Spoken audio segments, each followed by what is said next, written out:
Welcome back to Beyond the Algorithm, the podcast.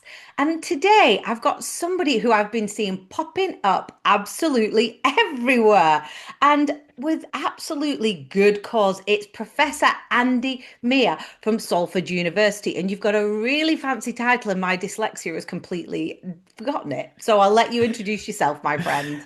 Thanks so much, Dawn. Well, it's a pleasure to be as chair in science communication and future media, which is a long title Wow. that explains really a lot of what I do is very public facing, trying to raise what we do in the public eye, get more people out there sharing what they're finding through their research, and ultimately being kind of publicly present, which is a big part of what I think university teams need to be doing. Oh my gosh, amazing. Now, Andy, there's been so much going on in the world, but let's talk about sport first of all, because it's going to be a big summer. And I think this is the first summer really where AI is fully mainstream. So, what can we expect to see? What's happening? What's your take on it? Well, you're right. It's a big summer, 2026. We've had the Milan Olympics already take place in February. We've got the World Cup about to begin in June. So it's a fantastic year of innovation, apart from anything. There's so much technological change around elite sports. It's extraordinary. We've seen that a lot over the years, especially with the broadcasting side of it. So Mm, we see a lot more integration of AI, new perspectives that are being generated by the technology. And I think we can expect to see a lot more of that too. And the audiences are changing their habits as well. So yeah. that's another transformation that's taken place. We think we know now that younger people, they're consuming as much sport as they used to on visual formats like Mm, platforms like TikTok and Instagram, but they're doing it in quite different ways. So they're not watching kind of TV in the living room necessarily. They're watching yeah. it in clips on segments on their social. So that's a big part of the change, certainly. But I think we'll see probably quite a bit of AI generated material within those platforms too. We saw that a bit with the Milan Olympics. So there was some controversies over some aspects of it. We had a fantastically new component to that, which was the first person view of from the drone perspective as Okay. skiers were going down the slopes. And people were, one of the big stories to break early on was whether they were getting too close to the athletes and whether they would hit them. And there was a viral clip on TikTok that was showing an athlete getting hit by a drone.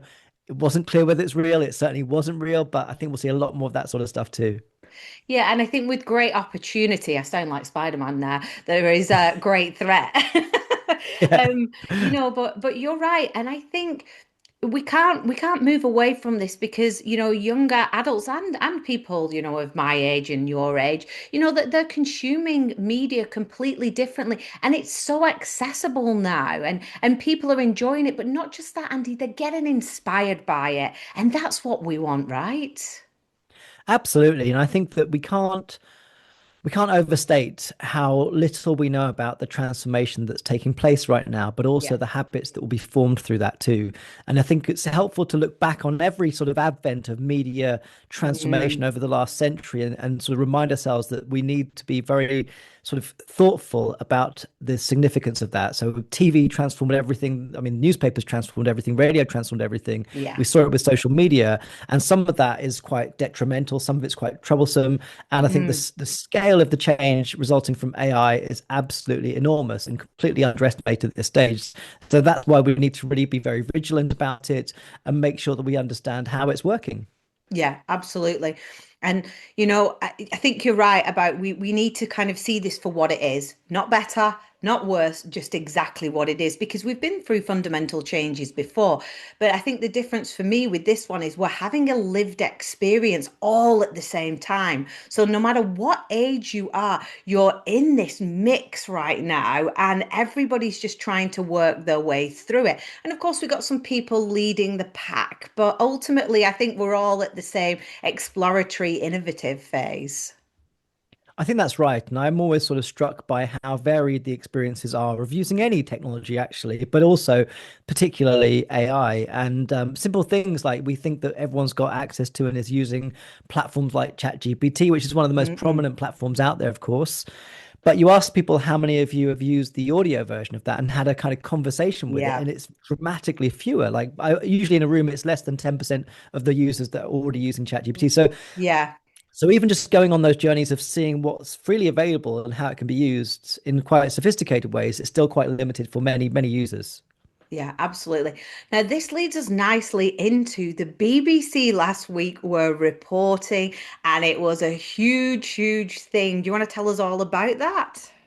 Yeah, it was a fantastic experience to see the impact of this. It sort of reminds me again of how present AI stories are in people's minds, how much it draws controversy, concern. So this was a story that was looking at the rise of the AI fitness influencers. So if you go onto Yeah. TikTok, you'll see lots of content of people that are essentially, I guess, trying to convince us to sign up to something that Mm. then may lead to some massive transformation to our lives. Get fit, lose weight, all these Yeah. things that are trying to hopefully improve our lives, but often feel a bit unrealistic. And the challenge with a lot of that content now is that you can't easily tell whether it's AI or whether it's a real person because the models are so incredibly realistic that it does sort of look like a real human being, but Yeah. behind it is just an AI. So the story was broadly about whether this was false advertising and whether the Advertising Standards Association would be engaged by this, and they certainly were and looking into this sort of story. But Mm. it sort of speaks to the fact that we're moving into an era where we've had a bit of AI content and it's now becoming the dominant form of content. So there's lots of implications from this, from the kind of collapse of trust around society, but Yeah. also trying to figure out what to make sense of and what's true and what's not. It's just hugely transformative. So it went viral. People were really interested in it, but I think it was also quite a good example of how people are just fascinated by technology and Yeah. have an appetite to learn more about it. Yeah, and I think you're right. We need to make sure that that appetite continues because ultimately, unless people are educated, they won't know that there are, these things out there that aren't human beings, and they will buy into that. And there's a risk. But also, I never thought I'd say this, but I feel for the government because ultimately things are happening so fast, and you have to change all of the legislations that protect us, as quickly as everything evolves, and they've got enough on their plate as it is, quite frankly, but we'll not get into that. And now we're having to look at how do we change all of these laws to sort of protect. So I think that that's a valid point. Now, no, you go.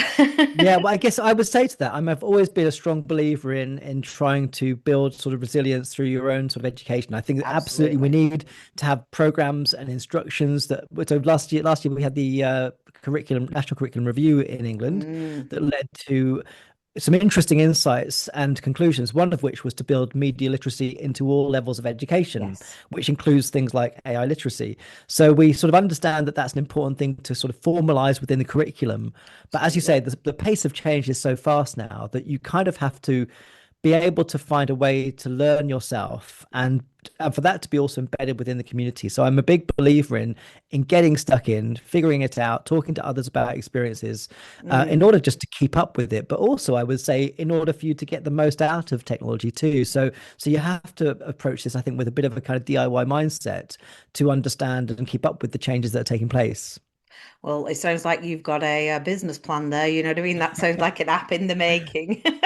Now, you had Nottingham, and I couldn't go, and I was absolutely devastated because it just looked absolutely phenomenal. The feedback, the response, everything, it sounded like it was a great event. So, for us that couldn't be there, please share all about it with us. Oh, thank you. Well, this is a great event called the Business of Science Conference, which has been running now for 10 years. It was set up when Manchester was the European City of Science in 2016. It came out of that program and it's been going ever since. And it's a place really where the business sector kind of come closer to the science sector, try to find ways of collaboration. And we had a session that was looking in particular at the development of artificial intelligence, and it was titled AI Mm, for All. So it's very much about how do we make sure that yes. everyone has access to AI Mm, and can feel part of that trajectory rather than being kind of subject to its impositions, which of course many of us are. You go onto your mobile phone, you search for anything on your default browser, and AI integration is already there. You're kind of confronted with the fact that you didn't opt in, but it's quite hard also to opt out because it's built into the platforms now. yeah. So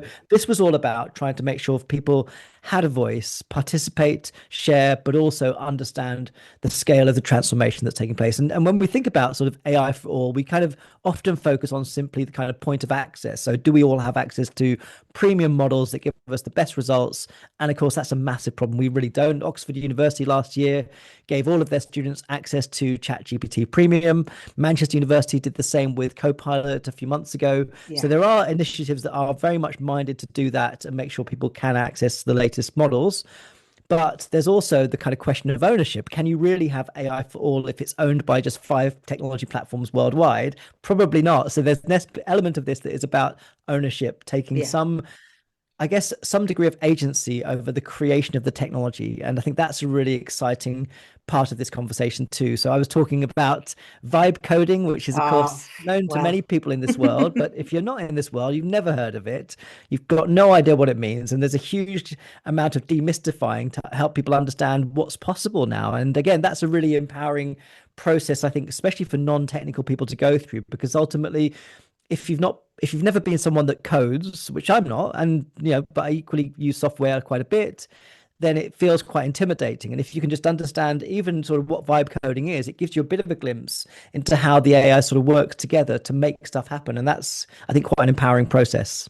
So do us a favor, Andy, will you? What is vibe coding? It's really simple, actually. As a principle, it's simply, instead of you learning sort of different computer languages and coding software in the usual way, where you need to know Mm. lots, you look at these screens and it's not quite zeros and ones, but it's not far off that and quite intimidating. God love To Python. sim Yeah, exactly. So I think that's a whole load of learning for lots of people. But vibe coding is essentially where you use natural language as Mm. your prompts to describe what it is you're trying to create. Wow. And I think what's really used about doing that. So let's say I did this like a couple of weeks ago. I've got one of these ridiculous academic CVs that's 80 pages and think, who's going to read that? Nobody. So let's see if we can make it refine it a bit.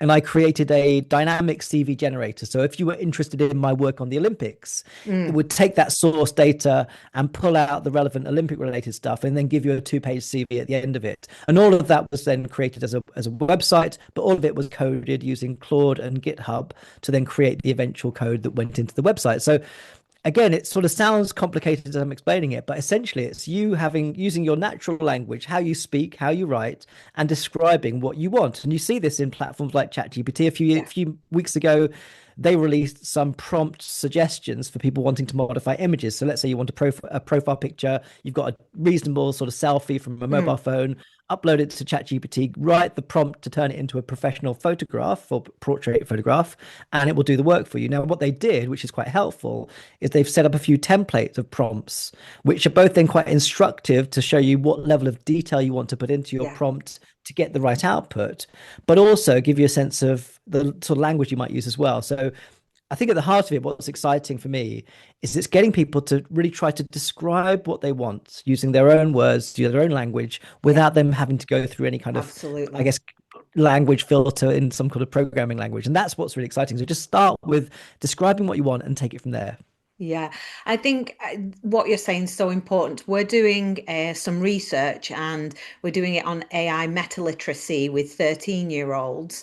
And what we're doing is we're looking at creating a common language. So when they're communicating with an AI tool, they're asking for the things that will scaffold their learning. They're asking for the things that will allow them to access the level, whether it's just knowledge, they want to get the source of that knowledge, understanding the language to be able to do that and how that fits in with the process of learning. So I think I'm a big fan of knowing your prompts and using them correctly. So, well, that was interesting. I'm still a little bit like, but I'm going to give it a go and we'll see what Yeah, you should. I happens, mean, eh? I think it's. I put out a 10 point sort of plan to just start the process, and I think that it does. What's really useful, it just sort of the starting point is, what do you want to make? What do you want to try to Mm-mm. achieve?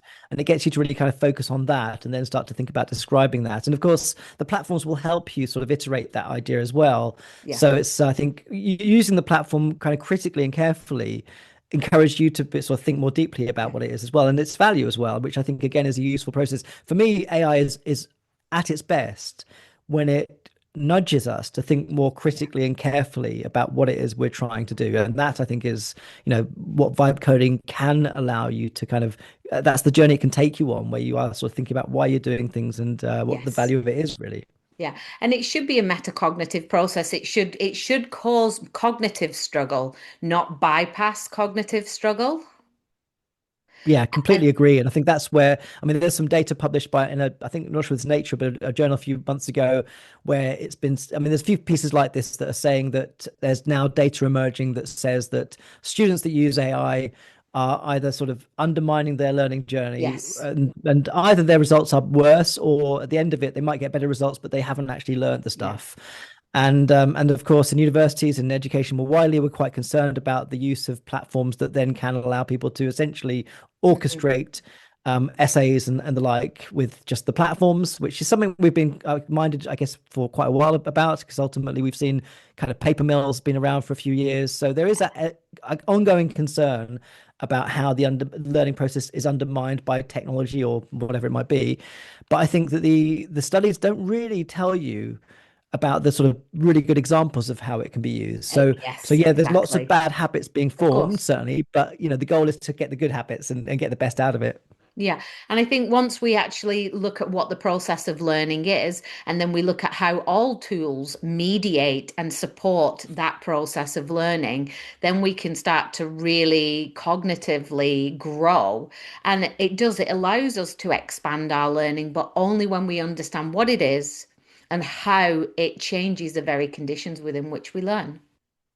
I think that's absolutely right. And I would say that the sort of interesting journey that we've been on in the sort of post ChatGPT era at university level, certainly, is the sort of first phase of this is like everything's collapsing. Like we don't know quite what Yes. we're marking anymore, Liminal. whether it's Yeah. real.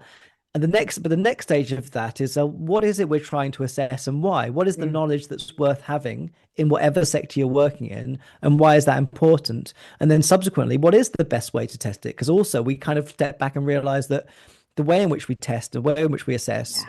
isn't necessarily an ideal format. It's often a kind of pragmatic format because we've got to get 300 students marked over a short period of time. So Mm. we sort of recognize that the system we've had has been not an optimal system of assessment or indeed learning, Yeah. and we might need to then step back from that and revise how we think about how we learn as well. So it's been, I think, we're sort of in that phase at the moment. I don't think we quite solved it because there is a kind of practical challenge of how do we assess a lot of people over a Mm. short period of time and do that effectively. But there is the willingness to explore that. I know of colleagues that have redesigned their assessments in a way that Yes. then encourages they assess essentially the interaction with the AI, and Yeah. they require the sort of documentation of that process Yeah. as the assessed piece.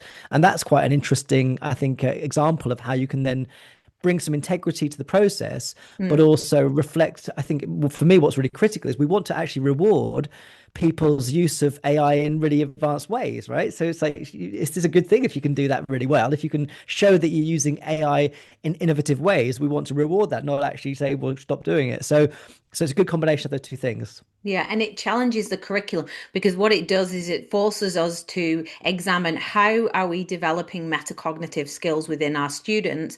How are we, just let's take something simple like Bloom's taxonomy. How are we making sure that they understand those taxonomies and can apply them within the context of what they're learning? And so it not only then starts to look at assessment, but then you're looking at the actual curriculum itself, and everything is shape shifting.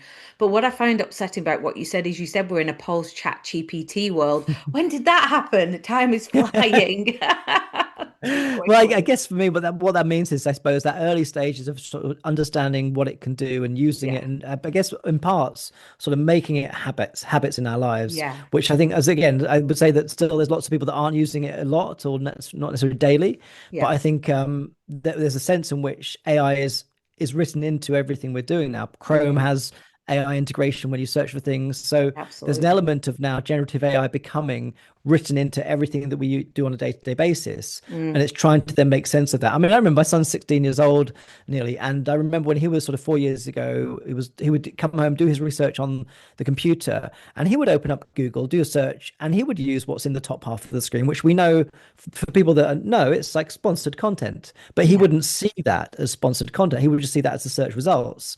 So there's a lot of kind of, I suppose, learning around what the output is yeah, and what it represents yeah, before we know how much we want to do something with it. yeah. And so yeah, if you just then rely on that Google sponsored content, not only will you end up in the wrong places because it often sends you down to rabbit holes, but also it elevates certain content over others, and just being able to pull that apart and understand what the filter is on that is part of that literacy that I think we need to kind of promote more about. Absolutely. Well, Andy, we could sit and chat all day. We really could do. But unfortunately, we're going to have to draw this to an end. So I want something from you before you go. Can you just give everybody out there, say, for example, they're thinking, oh my word, I'm so behind the curve here. What is happening? Could you just give it like a tip or two in regards to what people can do? Yeah, so I guess my three pieces of homework for people as a professor, I think I should give people homework. Oh, I So, like it. so the first piece of homework is, probably most people are using ChatGPT. First of all, try the audio version of ChatGPT. Try Yes. to have a conversation with your voice and its voice to see Mm, how that goes and love understand that. what that can do. The second is to try another platform. So you might have Yes. Copilot or ChatGPT. Try another platform. Claude's become very prominent. DeepSeek's Yeah. out there. Try a few different other platforms and see what you can figure out. And then I would also say try the vibe coding thing. And no, it may seem very intimidating, but Of again, course. just think about how you would like to design something. It might be some simple tool, it might Mm, be some sort of piece of software. This is incredibly empowering to try, even if mm. it doesn't take you too far in some remarkably life-changing experience. It helps you see how the entire sort of skill structures of what we're trying to do with software is changing. Amazing, amazing. Well, Andy, we're going to have to say goodbye to our audience out there and thank them for their time. So let's say goodbye to everybody. Thank you, Andy, and goodbye, everybody out there.